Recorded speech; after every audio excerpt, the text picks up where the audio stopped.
Bonjour à tous, alors c'est le rappel du premier cours pour la saison 2021-2022 pour notre école de golf adulte. On a vu ensemble cette semaine les approches levées, roulées ou mode débrouillard à 30 mètres et à 50 mètres. Voilà le récap. Alors première chose à faire avant de choisir le coup que vous voulez exécuter. En arrivant devant votre balle, dans la routine, on va essayer de remarquer comment est le lie. Le lie, je rappelle, qui s'écrit L-I-E. C'est là où repose la balle. Est-ce qu'elle est sur de l'herbe bien tondue, un peu plus haute, sur de la terre, sur des glands, dans des aiguilles, etc. Tout ça va avoir un impact sur le choix du coup à faire. Là, en l'occurrence, on est donc à 30 mètres du trou. On a matérialisé une cible, chose que je recommande pour savoir si vous êtes performant ou non. On matérialise une cible. Ici, la cible est à 5 mètres du trou. Un rayon de 5 mètres. On va jouer depuis le fairway. Voici les éléments qu'on va prendre en compte. 1. Le fairway, donc l'herbe est plutôt bien tondue. Est-ce que le sol est sec ou est-ce que le sol est humide? En cas, s'il est humide, ça risque de freiner la balle. Si l'herbe est plus haute, donc comme du rough ou du semi-rough, ça risque de freiner la balle. Est-ce que le vent est derrière ou devant? Derrière, ça accélère. Devant, ça freine la balle. Est-ce qu'on est en montée, en descente? Est-ce qu'il y a une pente à droite? Est-ce qu'il y a une pente à gauche?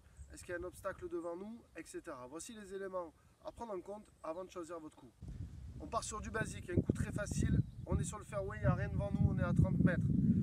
Premier exercice, essayez de faire rouler la balle au putter sur 30 mètres. Dans les fondamentaux, voici les 4 fantastiques qu'il faut respecter. En 1, l'alignement. Donc nous avons une baguette ici qui va être parallèle à notre ligne de jeu. En 2, nous allons avoir la position des mains sur le club. On sait qu'avec le putter, il existe différentes grippes. Là, on va rechercher de la puissance, donc on va prendre un grip traditionnel. Pour nous les droitiers, main gauche, main droite, pour générer un peu plus de vitesse. En 3, nous allons avoir la posture qui va pouvoir changer en fonction du club que vous aurez dans les mains. Et ensuite la balle dans les pieds, où est placée ma balle par rapport à mes pieds, en fonction de ce que vous voulez faire de la balle. On part sur du mode débrouillard au putter. Ma balle va être placée entre le milieu des pieds et légèrement vers l'avant. Je vais essayer de garder le club le plus droit possible, tenir mon grip potentiellement au même niveau que d'habitude ou légèrement plus bas, et générer la vitesse nécessaire pour faire rouler 30 mètres. Une fois que j'ai réussi mon contrat, environ 7 balles sur 10 dans la zone à 30 mètres au putter, je peux essayer du coup de le faire avec un autre club, en l'occurrence l'hybride. L'avantage réel d'utiliser un hybride et un putter va être sur la notion de contact. On n'a pas besoin d'essayer de passer sous la balle avec le putter ou avec l'hybride. L'avantage par rapport à leur conception ici à l'arrière du club, c'est que le club risque de glisser au sol. Dans le pire des cas, vous allez toper la balle et le résultat risque de ne pas être trop mauvais, ce qu'on appelle un bon mauvais coup. Même mise en place, la balle entre le milieu des pieds et l'avant, je vais essayer de garder le club assez droit devant la balle comme un putter. Ce qui peut par contre me gêner, c'est la longueur. Selon ma taille, si j'ai une poitrine, si j'ai un peu du bide, ça risque de toucher. Dans quel cas, ce choix-là ne sera pas le bon, mais on essaye. Je prends le grip plus bas parce que moi je ne suis pas bien grand et je vais essayer de faire le même mouvement qu'avec mon putter. Le fait qu'il soit plus long et plus puissant me demande d'être un peu moins tonique. Démonstration. Dans la posture, on remarque donc que le club est assez droit, assez vertical. Habituellement, il est plutôt penché comme ça pour taper loin. Pour une approche, on va plutôt le mettre vertical. Si nous n'avons pas d'hybride, alors on peut essayer avec le fer numéro 5, 4 ou 6, peu importe, quelque chose qui s'en rapproche. Dans la même technique, toujours la balle plutôt entre le milieu des pieds et l'avant.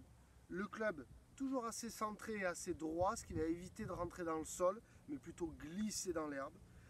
La hauteur du grip toujours assez courte, et on essaie de faire un mouvement qui ressemble toujours à celui du putter. Épaules et bras. Pas d'autre action de corps. À 50 mètres, je vous recommande de réessayer la même chose. Avec le putter, voir si vous avez les capacités physiques de faire rouler la balle 50 mètres sur le fairway, bien tendu, assez sec. Si vous n'y arrivez pas, tant pis. Vous essayez à l'hybride ou au fer 5 ou au fer 7. L'avantage est toujours de limiter l'amplitude pour limiter les dégâts. Limiter aussi les problèmes de contact.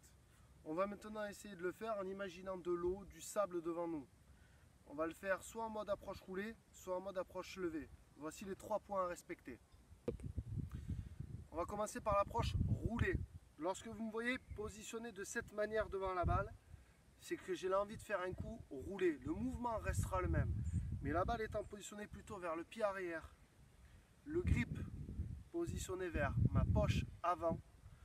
C'est fait pour faire plutôt une approche roulée. Regardez au niveau de l'angle de ma tête de club, cinéaste si tu peux regarder. Plus je vais pencher mon club en avant, plus ça va devenir un putter. Évidemment, on ne va pas exagérer. Et la limite est plutôt ici. On remonte. Le fait d'avoir un fer neuf dans les mains ici pour faire 50 mètres, même si vous voulez utiliser la technique de l'approche roulée, si le contact est bon, votre balle pourra quand même décoller.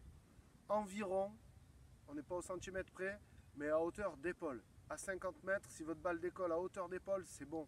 Si elle décolle à plus de 2 mètres de haut, c'est qu'il y a un petit problème. Démonstration. C'est le type de coup que je vais vous recommander en fonction du lie, c'est du passe-partout. L'approche roulée pourra passer partout. On peut aussi faire une approche roulée avec un sandwich sans aucun problème. Évidemment, elle décollera encore un peu plus que le fer neuf et roulera moins. Pour moi, il n'y a aucun inconvénient à faire un coup approche roulée pour être performant. Donc on essaie d'avoir un objectif de 7 balles sur 10 toujours dans la zone. Pour augmenter la difficulté, on va passer maintenant à l'approche levée. Voici les 3 points importants à respecter. On peut faire une approche levée ou roulée avec n'importe quel club. Je vais essayer d'utiliser le sandwich. Pour ça, ma balle va être positionnée comme au driver, plutôt vers mon pied avant, pied gauche pour nous les droitiers. Au lieu d'avoir les mains plutôt vers la poche, elles vont rester entre mon nombril, entre les cuisses ou légèrement vers l'aine. Moi j'ai une préférence sur entre les cuisses. À partir de là, au lieu d'avoir le club assez droit comme un putter, je vais plutôt l'incliner, qu'on verra mieux de profil ici penché. Et maintenant, pour faire mes 50 mètres avec mon sandwich, je vais devoir automatiquement prendre plus d'élan. Du coup, ce qui peut m'entraîner des gros problèmes de contact, moins de précision sur l'impact, moins de précision sur le résultat. À voir. En résumé, je vais pouvoir choisir soit un coup en mode débrouillard, comme le putter, assez droit devant la balle, avec un putter, un hybride, un fer 7, un fer 5, peu importe, en mode putter. Ça va être du passe-partout. En fonction du lie, ici par exemple, ma balle est dans un trou. L'approche levée est pour moi bannie. Impossible de la faire sauf si je suis un magicien. La technique de l'approche levée demande à ce que la balle soit plutôt vers le pied avant, les mains entre les cuisses et d'essayer de faire passer le club sous la balle. Si la balle est enfoncée, c'est plus possible. Et dernière technique, l'approche roulée. Ma balle est plutôt vers le pied arrière. Mes mains sont plutôt vers la poche avant. Et j'essaye de faire un mouvement type putter. Entraînez-vous avec chacun de vos clubs. Objectif 7 balles sur 10 dans la zone à 5 mètres du trou. Bon entraînement à tous.